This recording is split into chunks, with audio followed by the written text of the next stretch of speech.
You know, AI video is getting incredibly good, but it has this one huge hidden flaw.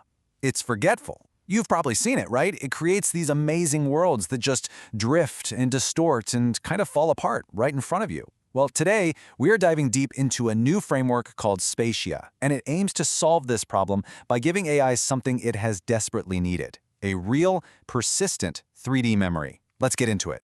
All right, so here's our game plan. First, we're going to really unpack this core memory problem that's holding back current models. You'll see why it's such a monster of a challenge.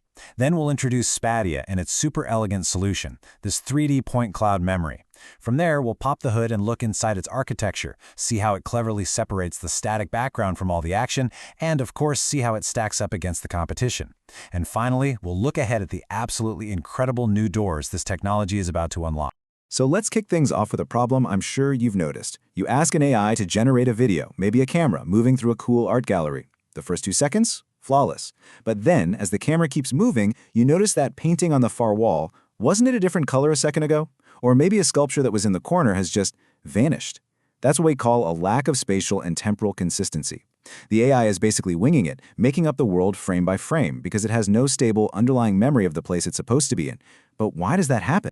Well, the answer really boils down to this one number: 36,000. What is that? That is the number of spatio-temporal tokens it takes to represent just 5 seconds of a pretty standard 480p video.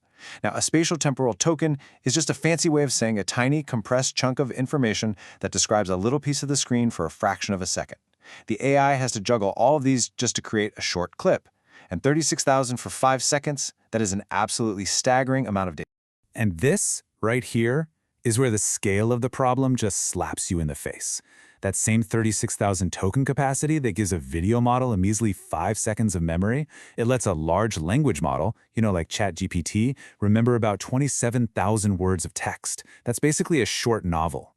An LLM can easily read back through its entire history to figure out the next best word to say. But a video model, it gets absolutely crushed by the weight of all that visual data. It just can't afford to constantly look back. So the end result of all this data overload is a kind of digital amnesia. These models have no real long-term memory of the 3D space they're creating. If the camera pans away from a bookshelf and then comes back, the model doesn't truly remember the bookshelf. It just generates a new one that it thinks should be there, which leads to all those weird, jarring inconsistencies that just completely shatter the illusion of a real place. And that brings us to Spatia. This quote right here is the heart of the whole paper. Instead of trying to brute force the problem and make the model remember a zillion video tokens, the researchers tried something way smarter. They decided to give the model an explicit memory, a persistent memory. It's not trying to guess what the world looks like based on past pixels. It's literally handed a map of the world before it even starts. And that map is a 3D scene point cloud. So what exactly is a 3D scene point cloud? Honestly, the best analogy is a video game level. When you're playing a game, the entire world, every building, every tree, every rock, it all exists as a permanent 3D map, even the parts you can't see on screen. The game just renders your view from wherever you are. This point cloud does the exact same thing for Spatia. It's a collection of thousands of little points in 3D space that define the unchanging skeleton of the scene. It's the ground truth, the architectural blueprint that the AI can refer back to, ensuring that things stay put. And here's how Spatia actually uses that memory. It's this continuous, self-improving loop. First, it generates a short clip, using that 3D memory as its guidepost. Then, and this is the really clever part, it looks at the video it just made and uses algorithms called visual SLAM. That's the same tech that self-driving cars and robots use to map out a room, to update and improve its own 3D memory. Then it just repeats that process. It's constantly generating, learning from its own work, and building an even more accurate map of the world it's in. It's this kind of elegant solution that we love to break down here. If you're into these deep dives on cutting-edge AI, make sure you're subscribed because we've got a lot more coming. Okay, so now we get the what and the why. It's time to pop the hood and look at the how. We're going to go inside Spatia's architecture to really understand how a system like this is actually built and trained from the ground up. The training process is really where the magic happens, where the model learns to actually use its memory. It all starts with a regular old video. The system will look at just one frame and make a first guess at the 3D map of the scene. Then, to make that map even better, it scans through the rest of the video and finds other reference frames, other angles of the same spot. Finally, it feeds both that 3D map and those helpful reference shots into the main AI, basically teaching it, hey, generate a video that looks just like this and is perfectly consistent with this 3D data. And for those of you who love the technical nuts and bolts, here's the breakdown. The core engine here is a beefy model called WAN 2.2. The special ingredient that lets it understand the 3D memory is a component called a control net block. You can think of it like a special adapter that lets you plug this 3D map directly into the AI's brain. And this whole system learned its skills by watching over 50,000 real-world videos, figuring out how to connect these static 3D maps to fluid, natural-looking motion. The best way to think about Spatia is like a director on a movie set. It isn't just looking at the script, that's the text prompt. It's also looking at the storyboard, those are the reference frames. And it's watching the dailies from yesterday's shoot, that's the preceding clip. But most importantly, it is constantly looking at the architect's blueprint of the entire set, and that's the 3D scene data. It's weaving all these different pieces of information together to create a final shot that is totally coherent. Now, this brings us to what might be the most elegant idea in this entire paper, dynamic static disentanglement. I know, it sounds super technical, but the idea is actually simple and incredibly powerful. It's the AI's ability to separate the world into two distinct parts: the permanent, non-moving background, which is what's stored in that 3D memory, and all the temporary moving things inside that world, like people walking by or leaves rustling in the wind. This is the secret sauce that lets Spatial create scenes that feel alive, not just like a sterile architectural fly-through. So how on earth does it learn to tell the difference? Well, the training is pretty ingenious. When it's creating that 3D memory map from a video, the system first digitally identifies and removes anything that's moving. So the memory it creates is a clean version of the world, with only the static background. But then the model is tasked with generating the original video with all the people and cars put back in. This forces the model to learn how to treat that static memory map as the permanent canvas and then learn how to paint all the dynamic action on top of it without messing up the background. All right, now for the main event. We've talked theory, we've looked at the architecture, we've seen the clever concepts. But does it actually work? Is it really better than what's already out there? It's time to get to the results and see how Spatia performs when it's put to the test. Okay, so check out this table. Spatia is being compared against two other kinds of models here.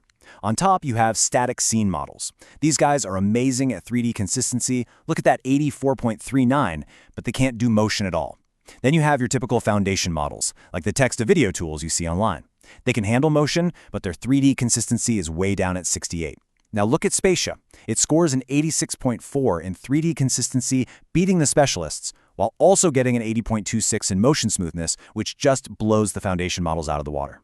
And if that table was a bit much, this bar chart really just cuts to the chase and tells the whole story. When you look at the overall average score, which kind of bundles everything together, the difference is just stark. Spatia, sitting there at almost 70, isn't just a little bit better. This is a massive leap in performance over both of the existing categories. So what this data is really telling us is that Spatia isn't a compromise. It has successfully fused the best of both worlds. It gives you that rock-solid, believable 3D consistency of a static generator, but it combines it with the fluid, dynamic motion of a top-tier video model. It basically solved the trade-off you used to have to make. But the researchers wanted to test the memory itself directly. So they designed this really brilliant experiment they call the closed-loop setting. It's so simple but so effective. They just tell the AI to create a video where the camera moves away from its starting point and then comes all the way back to the exact same spot. This is the ultimate memory test, right? If the model has a perfect memory, the very last frame of the video should be identical to the very first one. Any little difference you see reveals a flaw in its memory. And the results from this memory torture test, well, they really speak for themselves. Spatial just crushes the competition across every single metric. But the number to really focus on here is match accuracy. That's how well the end frame matches the start frame. Spatial score of nearly 0.7 is a huge jump over the others, which proves that its spatial memory is just fundamentally more robust and more accurate. Now, we've seen the data, and it's clear this is a major breakthrough. But the real excitement, for me, is what this new capability unlocks. If you're as fascinated by the future of this tech as I am, this is a great time to hit that subscribe button. Now, let's explore that future. Look, this is about so much more than just making prettier, more consistent videos. Having the persistent 3D memory is going to fundamentally change what we can create and how we can interact with this content. This really is a new frontier. And these new applications are where my mind really starts to race. With a system like Spatia, you get explicit camera control. You're not just saying pan left anymore. You can draw a precise 3D path through the scene for the camera to follow. It enables long horizon scene exploration. Imagine a perfectly consistent 10-minute video that walks you through an entire virtual house. But the biggest game changer of all has to be 3D-aware interactive editing. This is a complete paradigm shift. Right now, most AI video models are black boxes. You type in a prompt, you get a video out, and that's it. You can't really go in and tweak the world inside. But with Spatia, that 3D point cloud isn't hidden away. It's an editable input. A user can literally go into that 3D map, delete a chair, add a window, change the texture on a wall, and then tell the model to generate the video again, and the new video will perfectly reflect every single one of those changes. You're not just a prompter anymore, you're a world editor. And this really brings us to the final big picture question. For the last few years, it's felt like the goal of AI video was to create AI movie makers, systems that could just generate cool-looking, linear videos for us to watch. But a technology like Spatia, with its persistent, editable 3D memory, it points to a very different future.